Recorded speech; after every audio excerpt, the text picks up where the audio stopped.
ప్రియమైన హిందూ బంధువులారా, శనివారం రోజు సుమారు మీ ఏరియాలో ఉన్న కొంతమంది కలిసి ఆలయంలో కలుద్దాం అని ఒక నిర్ణయం తీసుకోండి. ఎలా క్రైస్తవులైతే ఆదివారం చర్చికి వెళ్తారో, ఎలా ముస్లింలైతే శుక్రవారం మసీదుకి వెళ్తారో, అదే విధంగా మనమందరం ప్రతి శనివారం ఆలయానికి వెళ్ళే అలవాటు చేసుకుందాం. వారానికి కనీసం ఒకసారైనా ఒకరినొకరం కలుద్దాం.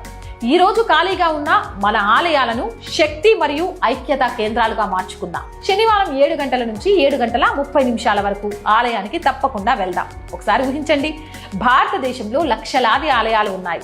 ప్రతి ఆలయంలో 50 నుంచి 100 మంది కలిసి శంఖానాదం, ఘంటానాదం, హారతి ధ్వని ఒకేసారి వినిపిస్తే ప్రతి శనివారం సాయంత్రం 7 గంటలకు మొత్తం భారత్ భక్తినాదంతో మారుమోగుతుంది. హిందువులు ఇంత పెద్ద సంఖ్యలో ప్రతి వారం ఆలయానికి రావడం ప్రారంభిస్తే అప్పుడు ఎవ్వరూ హిందువులను ఎగతాళి చేసే ధైర్యం చేయరు.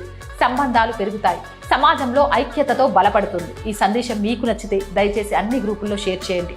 ఈ రోజే ఒక సంకల్పం తీసుకోండి. శనివారం సాయంత్రం 7 గంటల నుంచి 7:30 వరకు మనం తప్పకుండా ఆలయానికి వెళ్దాం. ఈ సందేశాన్ని కనీసం 5 గ్రూపులకు పంపండి. కొంతమందికి పంపకపోవచ్చు, కానీ మీరు తప్పకుండా పంపుతారని నాకు నమ్మకం ఉంది. నేను హిందూ అని గర్వంగా చెప్పుకుంటున్నా. మీరు హిందూ అని గర్వంగా చెప్పుకుంటే ఈ వీడియోని షేర్ చేయండి. ప్రతి శనివారం గుడులకు వెళ్ళండి.